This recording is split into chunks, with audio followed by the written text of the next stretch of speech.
I'm Peter Snow, and welcome to part 2 of the Out of the Cold program Mental Health Support Orientation. In the first video, I gave a brief outline of what mental health support is and talked very briefly about the ways that we're going to build relationships with our guests on a night-to-night basis. In this video, we're going to talk about the basic skills that you're going to use to build those relationships. These include empathy, active listening, a non-judgmental attitude, practicing self-reflection, being curious, and using validation. Now, I know that sounds like a lot of skills. They kind of build on each other and support one another. And I think once you hear what they're about, you'll understand the ways that you're already doing a lot of this in your day-to-day life. It shouldn't be too hard to start to integrate some of these practices right away. And the more you do them, the better you're going to get at them.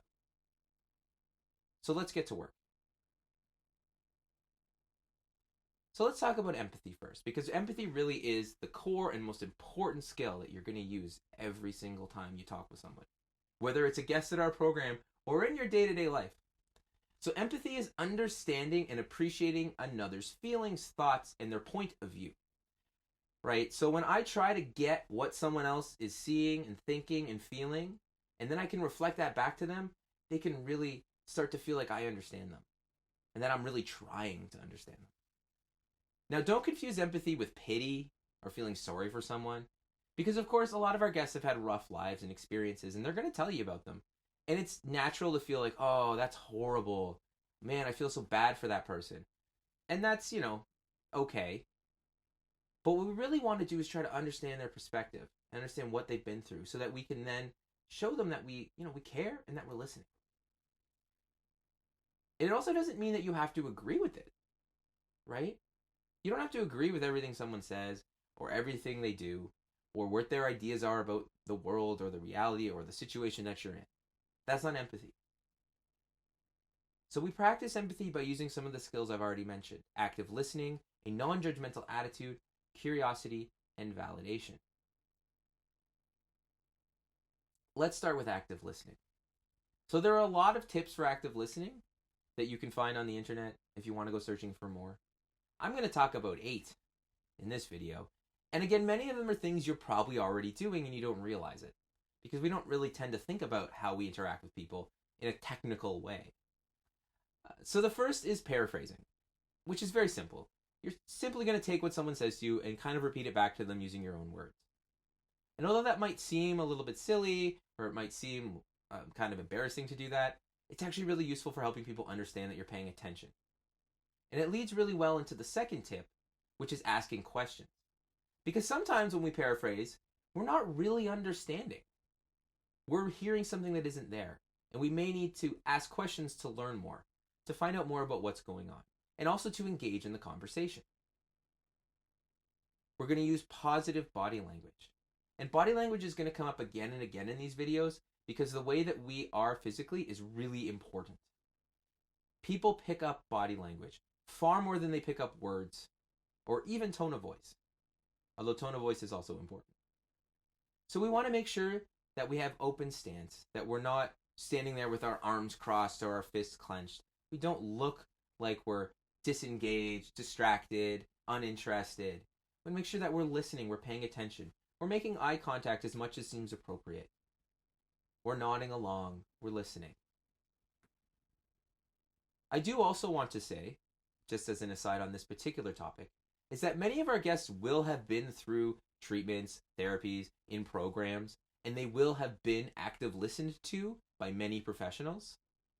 So there is going to be some degree, for some people, of reaction to that. That's okay. Again, you're not expected to be a professional, expected to do anything. If someone tells you that they don't like the way that you're standing or what you're doing, it's okay to have a dialogue about that and to change it. You don't have to be the perfect listener. Just do what feels natural. Remember that when we are engaging with someone, listening is all you really need to do. It's really tempting to want to jump in there with a solution, to try and fix the problem, but it's not always the best idea. In fact, I would argue that most of the time, people don't want you to give them solutions. because realistically, they've thought of most of the probably likely solutions or have been told them by other people. Most of the time, people just want someone to listen to them. We also want to give ourselves time and space to evaluate. And this can be really, really hard for a lot of people. It's really tempting to think ahead of what I'm going to say next or to jump in as soon as someone stops talking. But taking space and silence is really important. That'll give you time to reflect on what they've said. And if someone you're talking to notices that you're being quiet and remarks upon it and says, "Why are you being so quiet?" It's okay to say, "I'm just thinking about what you said and I'm just really trying to absorb it and think about how I want to respond." That's a very important skill to be able to do. And much like listening might just be enough, we want to hold on to our advice. As I said, most people aren't coming to us for advice anyway. But also, often we don't fully understand the problem or the situation. You're getting one slice of that pie, of that person's life when you're talking to them, and we want to know as much as we can, but we may not know enough. So holding on to that advice is really useful. Because often when we do give advice, and it's not wanted or it's not helpful, that actually damages the relationship. And then the last two tips I have for you around active listening is to be empathetic, which is using validation, which we'll talk about, and avoiding judgment. This one can be really hard because often the people we meet in our day-to-day lives share our values. Our family, our friends, people we often interact with will often share our values and share our perspectives on a lot of things. That's just what we do naturally as people. But when you come into a space where you're meeting a bunch of new people who've had very different lives from yours maybe, or maybe similar lives to yours, their experiences, their beliefs, their actions may be very different from what you would do or think or feel. And that's okay. It's not our job to be the judge. It's not our job to be the moral authority. It's our job to listen. And if they have a different opinion or perspective, that's okay. Obviously, there's time and space to share our opinions and our ideas too, but that's not our priority. That's not why we're here. So let's talk more about being non-judgmental, because it's actually kind of hard.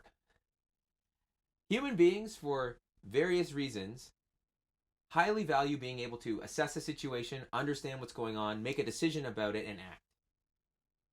And we do it every day. We do it all the time. We develop judgments about everything, from ourselves to our world, to the people around us, to the things that we own. But in this space, at our program, our number one rule is non-judgment.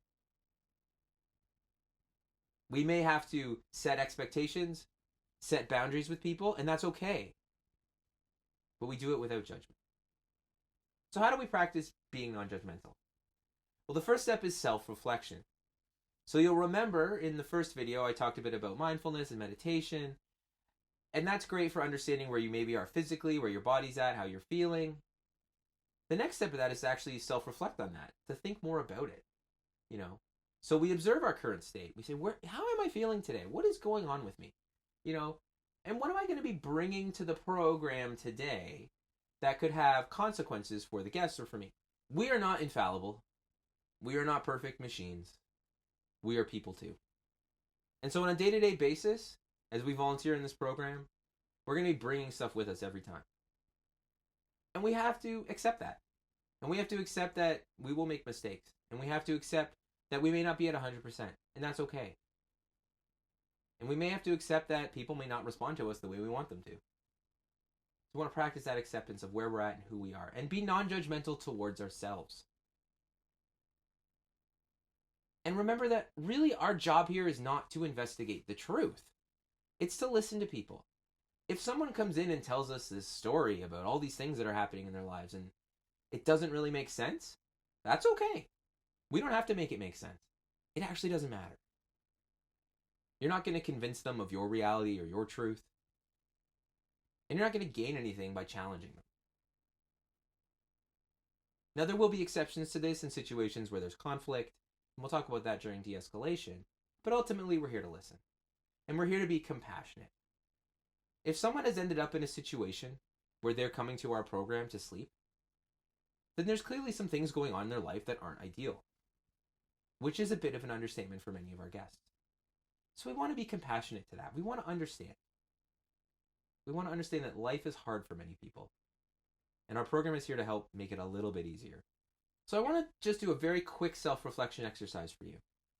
We'll just take a couple minutes to do this.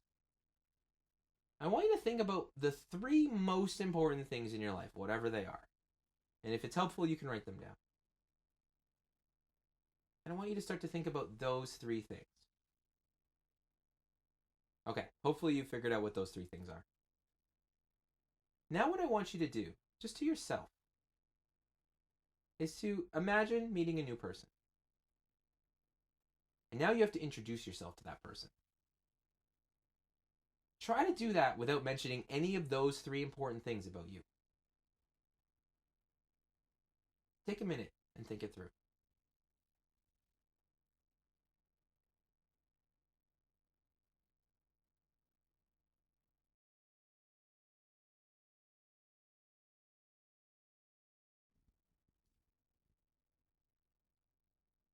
Well, how did that go? Just take another few seconds and reflect a little bit about that experience of trying to hide away 3 of the most important things in your life while also teaching someone else about you. Now, this activity is useful for 2 things. The first is that when we meet our guests and we talk with them, there will be many things about ourselves that we're going to hold back. And that is an expectation of the program. We don't tell people where we live. We don't give them our personal contact information. We often don't tell them a great deal about our lives and what we do. It's certainly okay to share some things. We just want to be mindful that we don't want to give the wrong impression to our guests about the relationship that we have with them. And the second value to that exercise is realizing that for many of our guests, there are things that they're not going to tell us. They can't. Whether it's because of social norms or embarrassment or even maybe criminal liability, we don't know. But they're going to be coming to us sharing what they feel comfortable sharing. And you're going to come to them sharing what you're comfortable sharing. And that's okay. We can build a relationship that way. It's just going to be hard. The next thing I want to talk about while we're on this topic of non-judgmental attitude is curiosity. Because curiosity is the thing that's going to help you get closer to people, to understand them better, and to really conquer your fears. And being curious is really simple. It's a natural human way to be. We ask questions, we listen, we try to know more. So always come to things with an attitude of curiosity and a desire to know more. Next, we have validation. And validation is one of those skills that you're going to go back to again and again and again in your conversations with people in our program. And I'd suggest that you go back to it again and again and again in your personal life. Now, I've linked a video in the description that demonstrates validation and how it works. It's a very funny video. I'm a big fan of it. I suggest you check it out. But failing that, I have this definition that comes from the Validation Institute that says emotional validation is the process of learning about, understanding, and expressing acceptance of another person's emotional experience. Emotional validation is distinguished from emotional invalidation, in which another person's emotional experiences are rejected, ignored, or judged. So when we're practicing validation, we want to validate the valid. We want to not invalidate the valid. We don't want to validate the invalid. And we don't even really want to invalidate the invalid that much, to be honest. Our real focus is on that first one, validating valid things. And we're always going to be searching for those. So let's talk it through. There are basically 3 steps to validation. The first is that we have to identify and acknowledge the emotion the person is experiencing. Notice I said the emotion the person is experiencing. The emotion is what we're after. The words, the actions, sure, we can actually validate those too, but we're really interested in that feeling. We want to acknowledge the source of that feeling, and then we want to validate it. So for example, if I'm meeting with somebody and I'm talking with them and they start to talk about how, they've had a really rough day, they were supposed to go visit a friend, but the friend canceled on them, and it's just been really hard. It's pretty easy for me to be like, yeah, I can understand how, having plans canceled would be really, really sad. Like, you're probably really looking forward to that, and I'd probably feel pretty down too if I'd missed out on that opportunity. And that's really all validation is. Something like that. Now, it can get tricky for a variety of reasons that we're going to talk about in a second. But at a basic level, that's the process. And I've put some phrases up that you could steal, borrow, use to help you do this really easy. I can see how you'd feel that way. I bet you're feeling frustrated. How hard that must have been. Oh, that sounds amazing. You must have been so happy. Right? All of those are ways to just validate a feeling. Where validation gets tricky are in a couple of ways. The first I'll talk about is how you may sometimes experience someone who's giving you an emotion directly that isn't the emotion you need to validate. So for example, for many, many people in our society, sadness is a no-go emotion. They're not allowed to express it. And often we'll see sadness come out as anger. Someone will be angry instead of sad. In fact, anger is very often used as an emotion to cover up a variety of emotions. And we call that a secondary emotion in sort of the technical way they think about emotions. So there's a primary emotion, which is the feeling you're having about the thing that happened. And then there's a secondary emotion that might serve to cover up the other feelings so you don't have to experience it. And we will see that a lot. And our job, as much as we can, and again, we're not perfect. We're not experts. We're doing the best we can. Is to try and figure out what that underlying emotion is. Because that's the one we can validate that will then soothe the person. If I was going to give you an analogy, I want you to imagine that a person is like a pot. And our emotions are like water. And we can fill up that pot with the various amounts of water. And we can turn that pot on. And it could start to get really, really, really bubbly and boily and hot. And then it overflows.